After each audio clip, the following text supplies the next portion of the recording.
आए हुए मेरे भाइयों बहनों, माताओं, बुजुर्गों, बच्चों, आप सब लोगों को मेरा नमस्कार, सबको मेरा प्रणाम, सत श्री अकाल।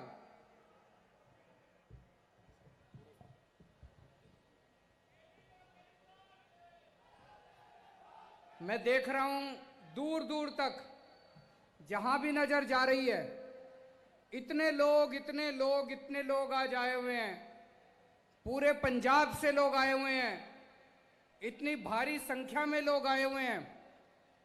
आप सब लोगों को मैं सल्यूट करता हूं, आप सब लोगों को मैं धन्यवाद करता हूं कि आप इतनी दूर से चल के इतना समय निकाल के आए, उसके लिए बहुत बहुत शुक्रिया। आज मैं आपके बीच में पंजाब के किसानों को सल्यूट करने के लिए आया हूं दिल्ली से। जिस तरह से केंद्र सरकार ने 3 काले कानून पास किए, मोदी सरकार ने 3 काले कानून पास किए, सबसे पहले उसके खिलाफ विरोध में आवाज निकली, पंजाब से आवाज निकली। सबसे पहले पंजाब के किसानों ने उन तीनों कानूनों की खिलाफत करनी चालू करी। पंजाब के अंदर सबसे पहले आंदोलन उठा और वो आंदोलन दिल्ली पहुंचा। जो आग पंजाब के अंदर आप लोगों ने लगाई, आज वो पूरे देश के अंदर आग लग रही है। सारे देश के किसान आज खड़े हो गए आप लोगों के साथ।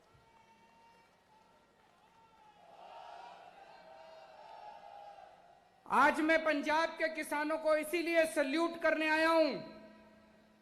पंजाब वीरों की धरती है। ये आज नहीं, सदियों से जब अन्याय हुआ देश के ऊपर या पंजाब के ऊपर, पंजाब के लोगों ने उसमें लीडरशिप ली है। और इस बार भी तीनों कानूनों के खिलाफ पंजाब के किसानों ने लीडरशिप ली है। मैं सल्यूट करने आया हूं पंजाब के लोगों को कि अब केवल पंजाब के किसानों का आंदोलन नहीं बना, अब ये हर आदमी का, हर औरत का, हर बच्चे का आंदोलन बन गया है। और केवल पंजाब में नहीं, मैं दिल्ली से आया हूं, दिल्ली के घर घर के अंदर ये आंदोलन पहुंच गया है। मैं अभी सूरत गया था।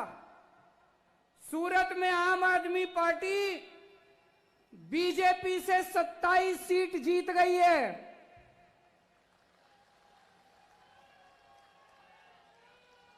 बीजेपी के गढ़ के अंदर, गुजरात बीजेपी का गढ़ माना जाता है, सूरत में आम आदमी पार्टी पहली बार चुनाव लड़ी और पहली बार में सूरत के अंदर कांग्रेस की 0, आम आदमी पार्टी की 27 सीट आई हैं।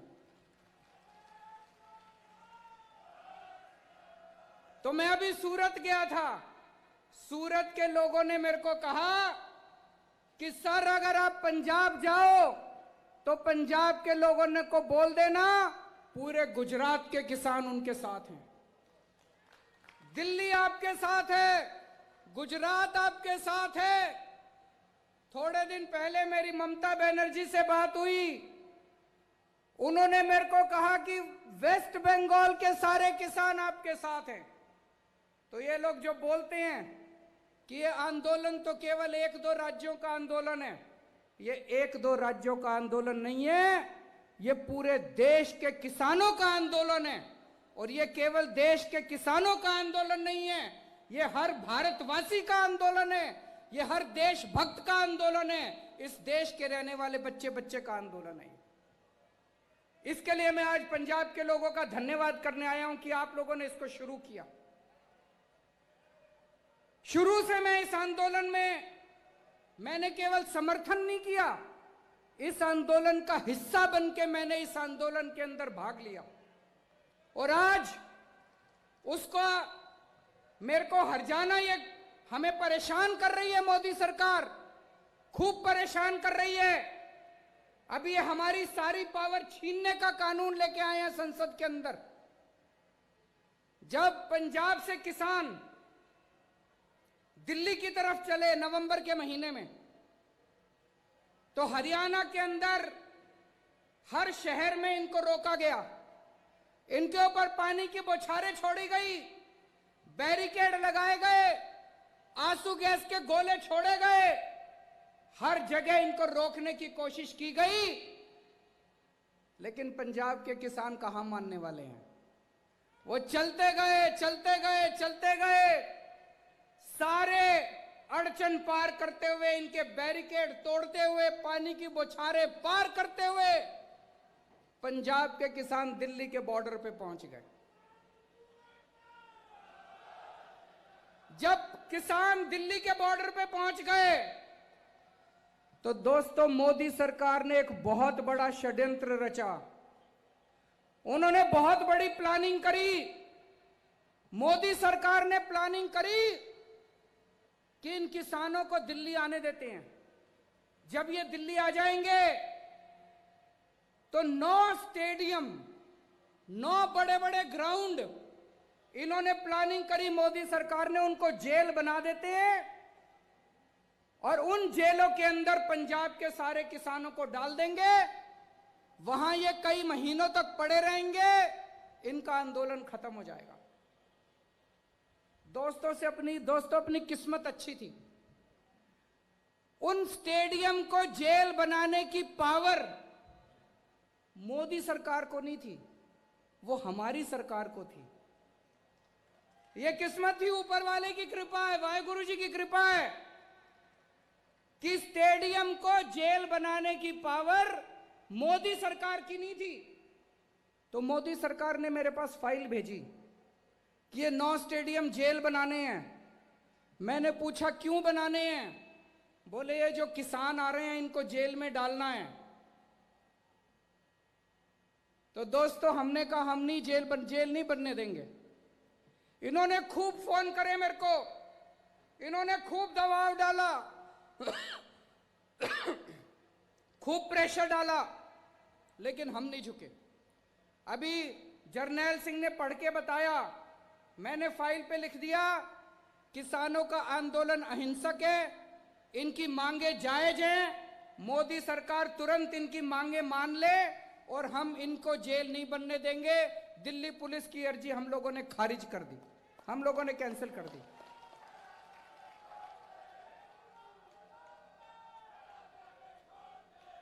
ये इतना गुस्सा हो गए, इतना गुस्सा हो गए मेरे से, मोदी सरकार खूब नाराज हो गई। और उसी का नतीजा है पिछले हफ्ते संसद के अंदर मोदी सरकार कानून लेके आई है कि दिल्ली के अंदर अब से सारी पावर केजरीवाल की नहीं होगी।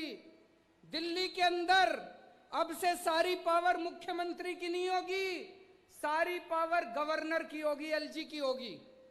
सारे निर्णय एलजी लेगा। वो हमारी सारी पावर छीनना चाहते हैं। उनको लगता है अगली बार जब जेल बनानी पड़ी तो फाइल फिर मुख्यमंत्री के पास नहीं एलजी के पास जाएगी। पर दोस्तों चिंता मत करना, आपका बड़ा भाई, आपका बेटा, मैं वहां पे लड़ रहा हूं इन लोगों से, 6 साल से लड़ रहा हूं। मेरे को पता है इनसे कैसे लड़ना है। इनको कभी किसी हालत में किसानों के खिलाफ कोई एक्शन नहीं लेने देंगे। जब तक दिल्ली में मैं हूं, आप किसी बात की चिंता मत करना।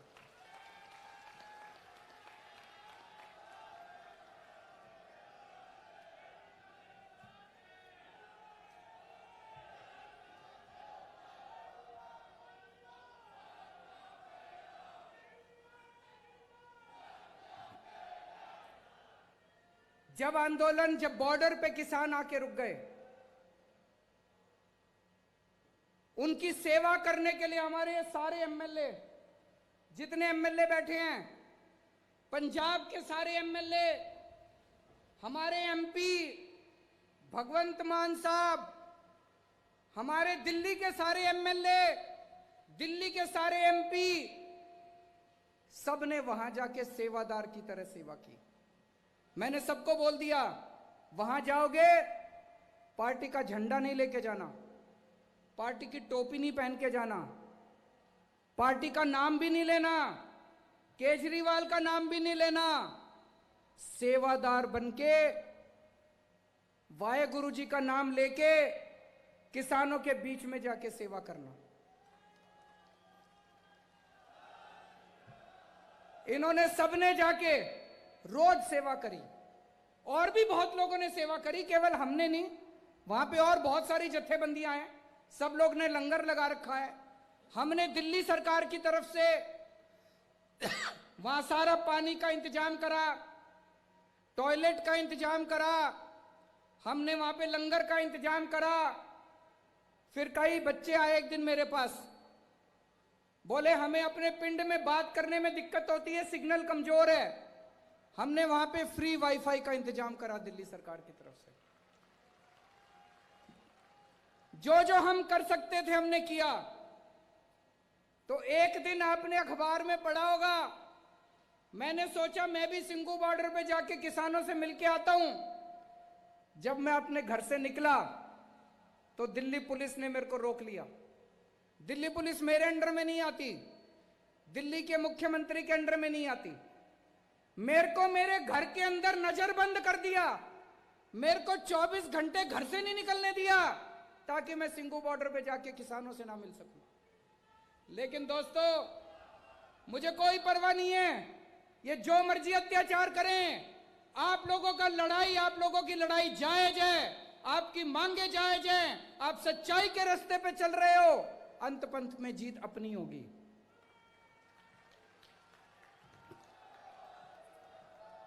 इन्होंने आंदोलन को, किसानों को बदनाम करने की कोशिश करी। कभी कहते हैं खालिस्तानी है, कभी कहते हैं आतंकवादी है, कभी कुछ कभी कुछ, किस्म किस्म के इल्जाम लगाए आंदोलन के ऊपर।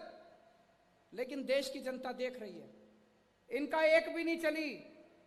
आम आदमी पार्टी ने, इनके जितने बीजेपी के नेताओं ने गालियां दी, जितने बीजेपी के आगुओं ने हमारे किसानों को गालियां दी, आम आदमी पार्टी ने इनके ऊपर 70 केस कर रखे हैं, इनके सारे बड़े बड़े नेताओं के ऊपर केस कर रखे हैं। मुझे पूरी उम्मीद है ये जितने लोगों ने गालियां दी हैं, एक दिन ये सारे जेल जाएंगे जब आदेश पारित होगा।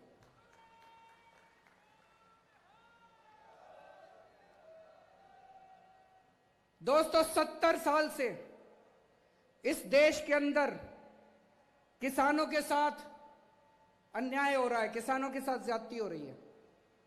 70 साल से इतनी पार्टियां आई, लेकिन किसानों को धोखे के अलावा कुछ नहीं मिला। कभी कोई पार्टी आती है, कहती है हम नौकरी देंगे, कोई नौकरी नहीं देता। कभी कोई पार्टी आती है, कहती है हम कर्जा माफ करेंगे, कोई कर्जा माफ नहीं करता।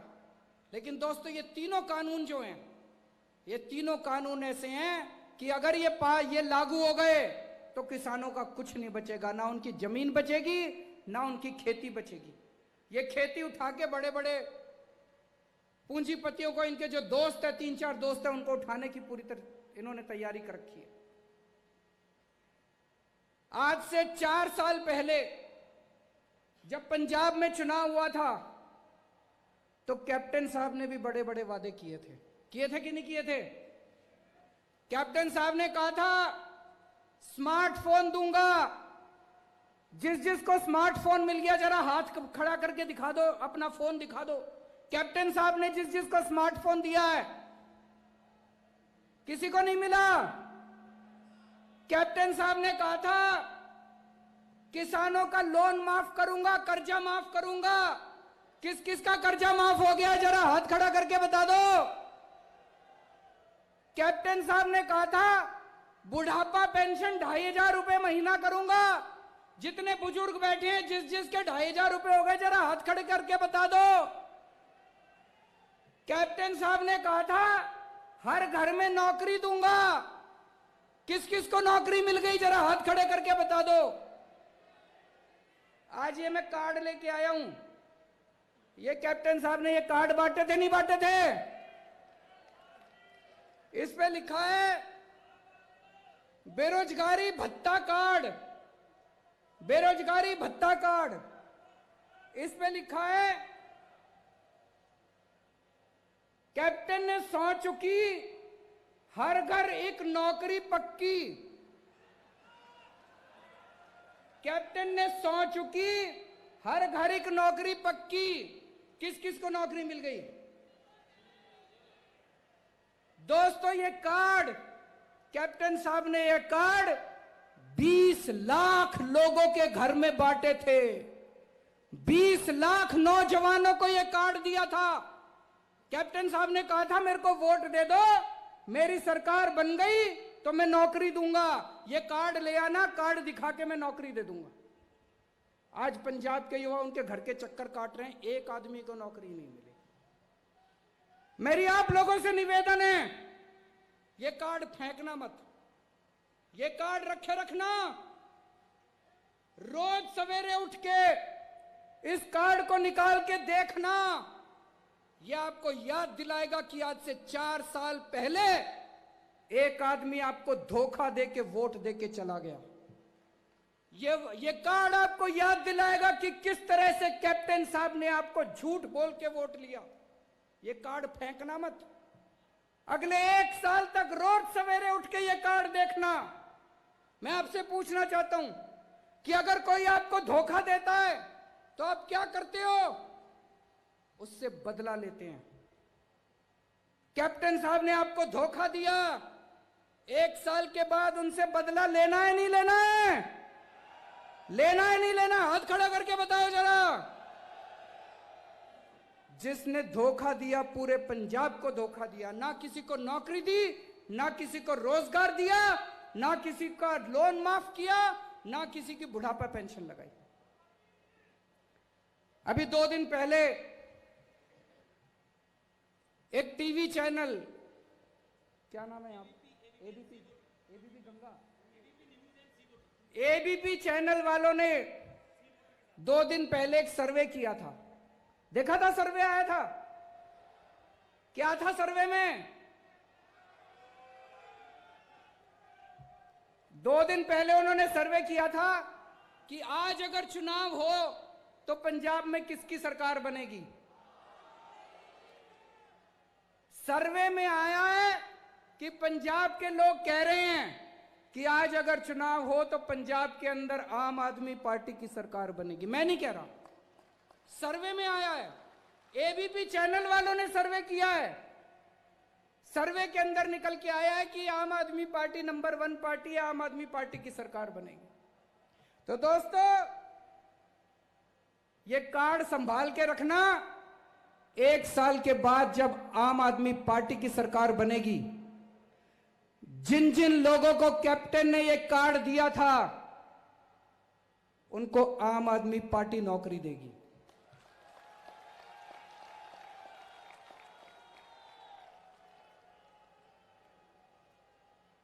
जिन जिन लोगों को कैप्टन ने ये कार्ड दिया था, जब तक नौकरी नहीं मिल जाती तब तक आम आदमी पार्टी की सरकार आपको बेरोजगारी भत्ता देगी।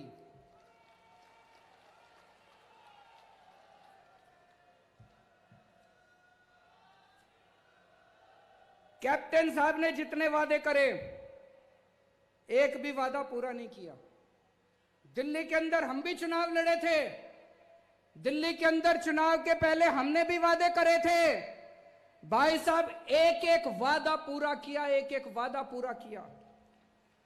चुनाव दो, दिल्ली में 24 घंटे बिजली आती है, कोई पावर कट नहीं लगता। 24 घंटे बिजली आती है और बिजली का बिल कितना आता है? ये मैं देख रहा हूं कई लोगों को यकीन नहीं हो रहा। मैं देख रहा हूं कई लोगों के चेहरे फक पड़े हैं अभी। उनको समझ नहीं आ रहा, अरे ऐसे कैसे हो सकता है, बिजली का बिल 0 कैसे आ सकता है। भाई साहब, दिल्ली में 73% लोगों का बिजली का बिल 0 आता है। उनके घर बिजली का बिल नहीं आता, उनके घर बिजली का बिल नहीं आता। 24 घंटे बिजली आती है, चमत्कार है ये। और पंजाब के अंदर इतना बिजली का बिल आता है। तो दिल्ली के अंदर अगर 24 घंटे बिजली आती है दिल्ली के अंदर 0 बिजली का बिल आता है, पंजाब में बिजली का बिल 0 होना चाहिए, नहीं होना चाहिए? ऐसे नहीं होगा, जोर से बोलना पड़ेगा। हाथ खड़े करके बताओ, बिजली का बिल 0 होना चाहिए, नहीं होना चाहिए? दिल्ली में हो सकता है तो पंजाब में क्यों नहीं हो सकता? कौन करेगा?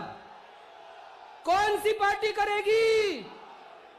कौन सी पार्टी करेगी? चुनाव के पहले मैंने वादा किया था अपने लोगों को दिल्ली में कि मेरे को वोट दे दो, मैं स्कूल अच्छे कर दूंगा।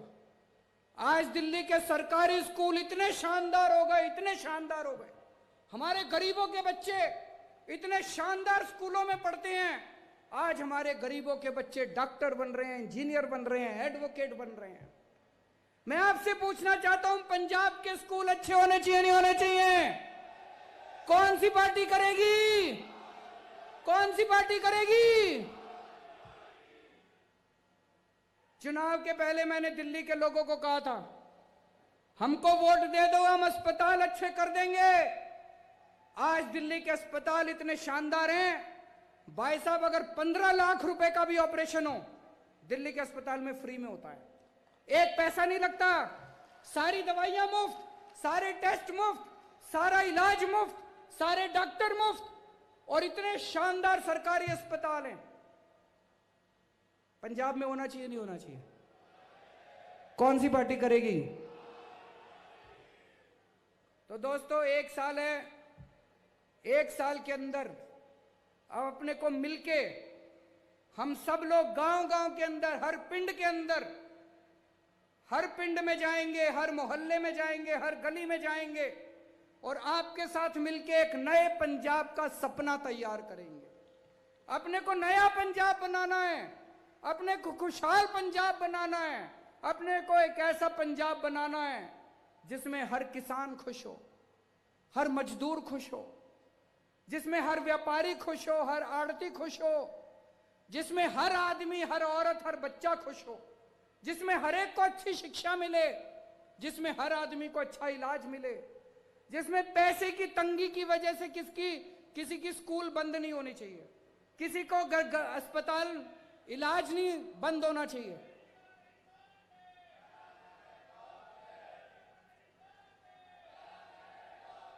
तो हम सब लोगों को मिलकर एक ऐसा पंजाब बनाना है। अगले 1 साल में हम सब मिलकर एक ऐसे पंजाब का सपना तैयार करेंगे। उसके बाद आम आदमी पार्टी की सरकार आएगी और आपके साथ मिलके पंजाब को एक नया पंजाब बनाएंगे, खुशहाल पंजाब बनाएंगे।